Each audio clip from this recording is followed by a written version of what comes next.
예, 한인들이 미국 이민은 114주년을 맞았습니다. 물론 눈부신 성과도 많았지만 미흡한 부분도 분명 있을 거라는 생각이 듭니다. 오늘 뉴스 진단 시간은 한인 정치적 신장을 위해서 뛰고 계신 시민참여센터 김동석 상임이사님과 함께 진행하도록 하겠습니다. 이사님, 먼저 오늘 저희가 던진 그 주제답게 한인사회 정치적 신장 현주소 어떻게 보시나요? 사실 네네. 이 유권자 등록 투표 참여 이것만 한 지 저 20년이 넘었습니다. 네네네. 만일의 이 일을 저보다 사실 보니까 이제 오랫동안 많은 사람이 했지만은 이 일을 저보다 실력 있는 사람이 했으면 훨씬 더 많은 정치력이 결집되고 확장됐을 텐데 이러한 생각을 안 해본 날이 없을 정도로 요즘에 와서 네네. 어느 때보다도 요즘에 와서 200만 이상, 특히 한 35만 정도 되는 뉴욕 도시권 한인들한테 요즘처럼 정치적인 힘, 정치적인 영향력, 이 영향력을 가지고 정치인들이 나서 우리를 보호하게끔 하는 이런 역할이요. 권리와 이익이죠. 권리죠. 아쉬울 때가 없습니다. 예. 그래서 지금도 생각하면은 한인 사회에 지금 갖고 있는 확보된 정치적 영향력, 여러분 지금 시작입니다. 솔직하고 정직한 고백이라고 할 수 있습니다. 시작 단계라고 할 수 있습니다. 네네, 그렇군요.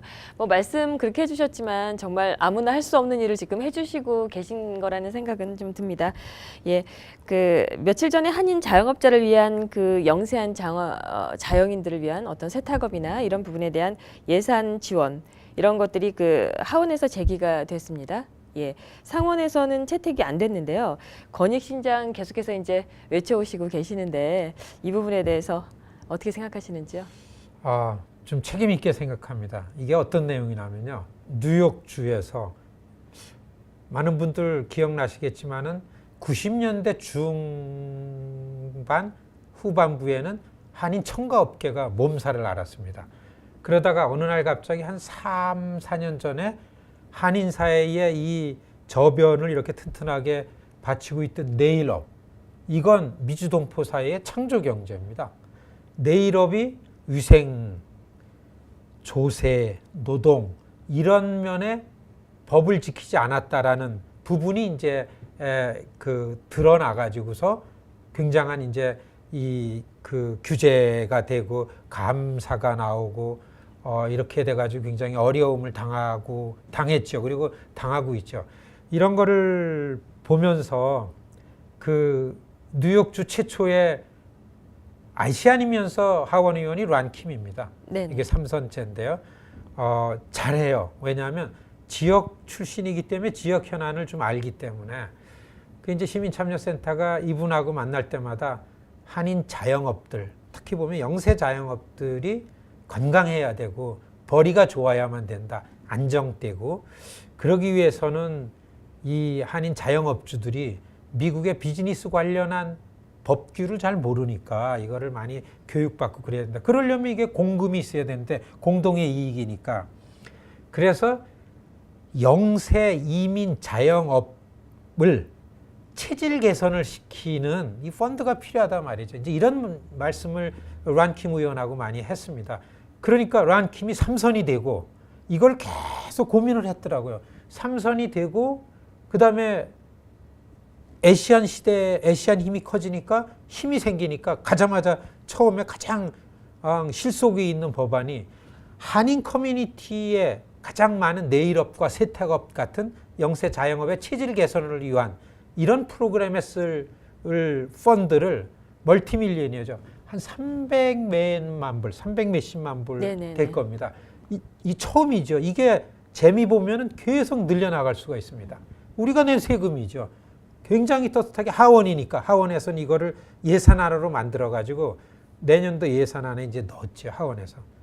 미국은 양원제잖아요. 근데 이게 상원에 채택돼서 상원을 통과해야만 돈이 나오는 겁니다.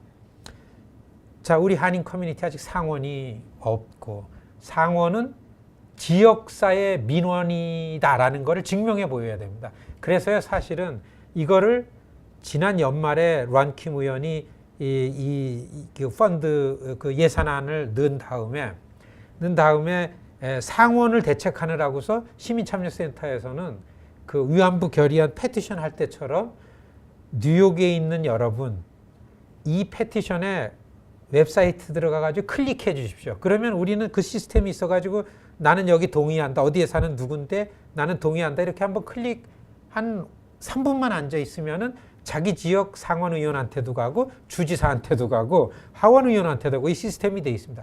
그게 많이 들어가야만 그걸 갖고 우리가 재미 본 적이 있어요. 패티션.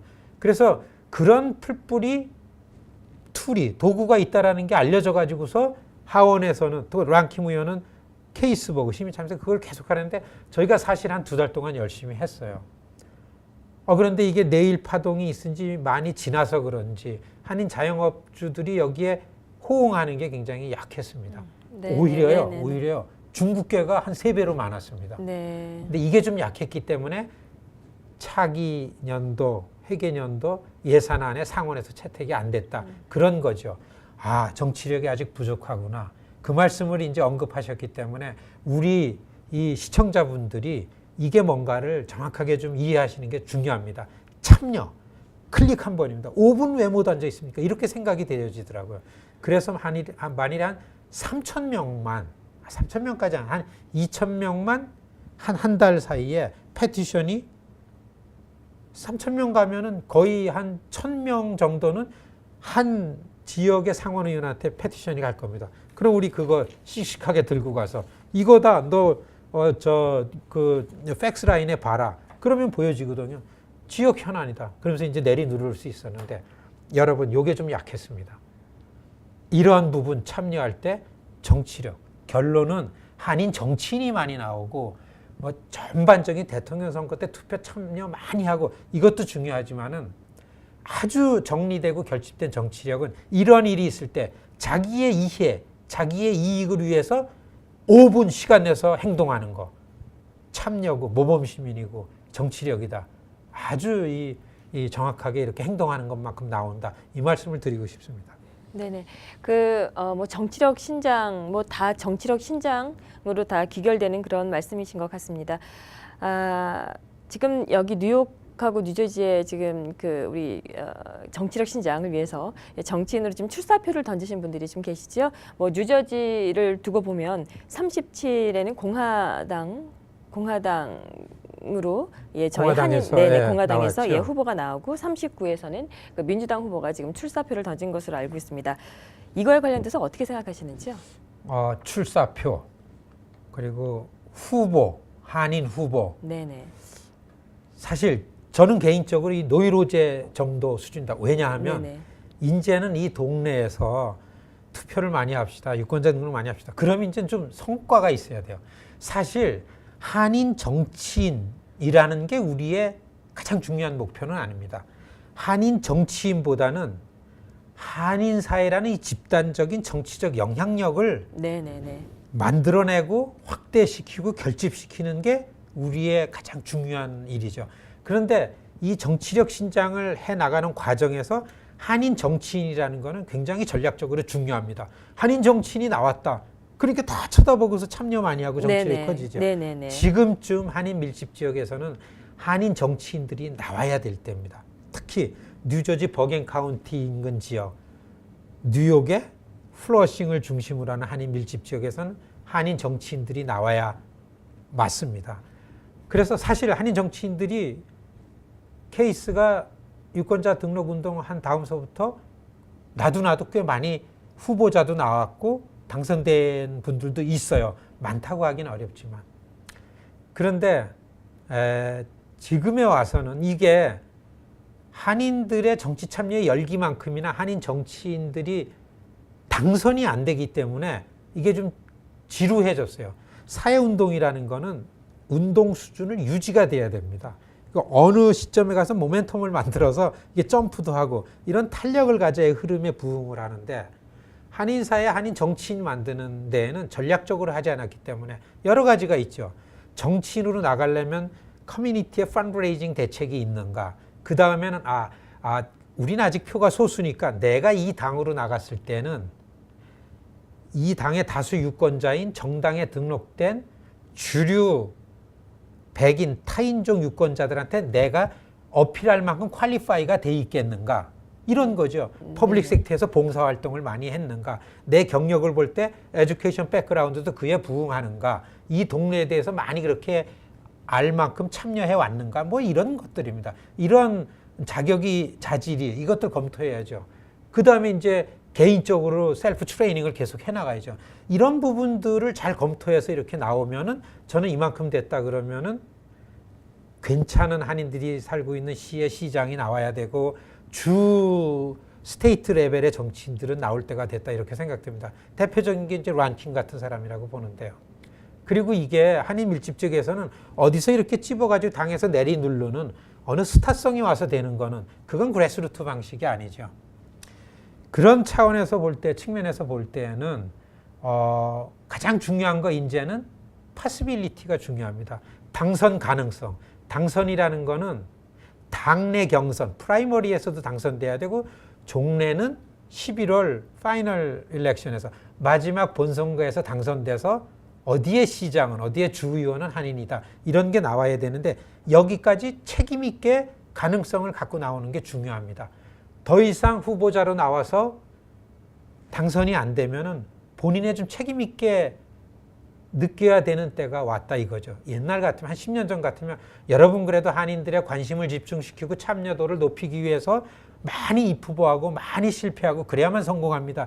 이랬는데 그동안 많이 입후보하고 많이 실패했습니다. 이제는 당선이 중요합니다. 그렇기 때문에 이번에 그 뉴저지는 6월에 프라이머리이기 때문에 후보 등록 마감이 지나가지고 뚜껑을 열어보니까 뉴저지 주는요 40개 지역구가 있습니다. 뉴저지 주는요. 그 중에서 37지역구에서 한인 입후보자 등록이 됐고 39지역에서 한인 후보가 나왔습니다. 근데 가능성을 놓고 볼 때는 좀 냉정하게 볼 때는 우리는 속으로 37지역구에서는 민주당 후보로 나와야 된다 이런 생각을 왜냐하면요. 강세가 있으니까요. 네, 네네. 37지역구를 한인 지역구로 만들기 위해서 케이스가 10년 동안 노력을 했습니다. 센서스 2000년대 보니까 한인이 제일 많이 사는 타운이 포트리고 그 다음에 팰리세이즈 팍이죠. 포트리하고 팰리세이즈 팍이 옆 동네인데도 불구하고 게리맨더링입니다. 이 37지역구, 38지역구로 39지역구로 나눠져 있었어요. 그거를 갖다가 2010년 센서스 할 때 센서스를 2007년서부터 막 그냥 속으로 준비하면서 가가지고 거기까지 우리가 만들었습니다. 그래서 목표가 37지역구를 팰리세이드 파크하고 포트리를 한데 묶는 거였습니다. 그럼 한인 유권자가 팍 불어나죠. 그러면은 공화당이다 민주당이다 한인 유권자가 한 30% 이상 되면 한인 후보자를 내세워야 됩니다. 이게 미국의 그래스루트 방식입니다. 그래서 그걸 해냈기 때문에 37지역구는 누가 봐도 주 하원 의석은 네. 한인의 몫이고 또 이 37지역구에서의 당선 가능성을 보려면 민주당의 후보가 돼야 됩니다. 그래서 속으로다가는 우리가 어느 당이어야 된다라는 얘기는 하기 대단히 어렵습니다. 우리가 바이파리즌 남스라피 오가니제이션이기 때문에 속으로만 간절하게 37지역구는 민주당 후보로 한인이 나오면 이거는 효부가 있다 우리말로 이렇게 생각하면서 왔는데 얼마 전에 보니까 37지역구는 공화당에서 한국 여자분이 저 포트리에 사시는 분인가요? 나오셨더라고요. 37지역구는요 전통적으로 민주당 지역구입니다. 네네네. 그 다음에 또 39지역구는요 네네네. 전통적으로 다 공화당 지역구입니다. 예. 이렇게 놓고 볼 때는 사실 그 유권자 숫자 그 당세 정치적인 힘이 미치지 못하기 때문에 한 당에서는 전략적으로 이제 그래도 좀 안 내보낼 수는 없지만 뭐 이런 측면도 있고 경쟁력이 세지는 않는데 그래가지고 이런 거 놓고 볼 때는 이제 한인사회 후보가 나왔으니까 이제 펀드레이징 행사도 있고 그러면은 또 한인들은 나와서 펀드레이징에 나가야 되고 막 그래야 되는데 그런 훈련을 많이 하는 게 좋습니다. 좋기는 한데 이제는 그래도 우리 한인들이 주머니에서 이렇게 냈으면은 이게 적절하게 성공을 해야죠. 네네. 이렇게 해야만 정치력 신장의 사회운동에 탄력이 생겨서 이제 한 스텝 올라가는데 이런 측면에서는 가능성이 중요하고 이런 가능성을 놓고만 볼 때는 근데 사실 제 설명만큼이 맞지 않는 부분은 요즘에는 이전에 갖고 왔던 가능성하고 전혀 딴 판도에서 당락이 결정되잖아요. 여러분 트럼프가 그런 거 아닙니까? 그렇죠. 네네네. 그 누구도 트럼프 대통령 몰랐죠.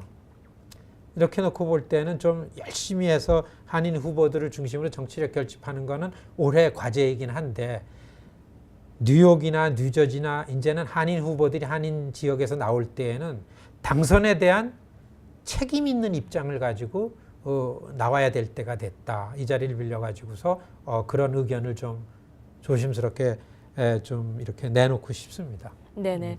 그 지금 말씀 주신 것처럼 그 뉴욕과 뉴저지를 뭐 비롯해서 미 전역에서 그 어떤 한인들의 그런 그 성과라 그럴까요? 정치인으로서의 그런 거가 좀 미진하다라는 생각은 좀 듭니다.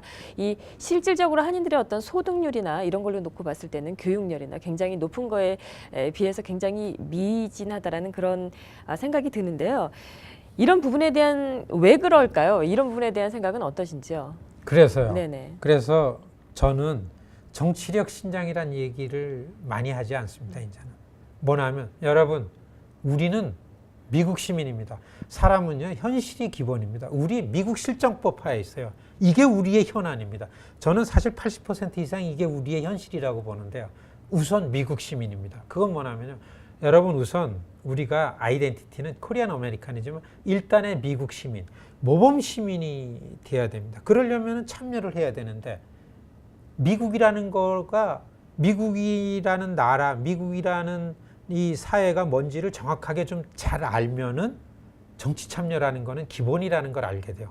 저도 이거 한참 후에나 알았습니다. 전략적으로 정치 참여를 해가지고 우리 현안 그거 이전에 미국 시민은 정치력을 우리끼리 확보하지 않으면 안 된다라는 미국에 대한 정확한 이해. 그렇기 때문에 미국 시민이 됩시다라는 그런 말씀을 먼저 드리는 이유가 곧바로 마이너리티는 정치력이랑 연결이기 때문에 그렇습니다. 그렇게 볼 때는 우선 우리가 미국을 잘 알고 저는요 정말로 미국의 시민권자가 한인 중에 이 투표 참여라든지 이런 거를 안 하는 건 이해가 잘 안 됩니다. 왜냐하면요 백인이 아닙니다. 우리가 투표를 하지 않아도 원래 이 땅에서 우리의 자리가 이미 확보된 그런 애뜨니기 아니기 때문에 이 정치권나 그거 몰라. 에이 정치 그런 거 정말 미국을 모르고 세상의 흐름을 모르는 말씀.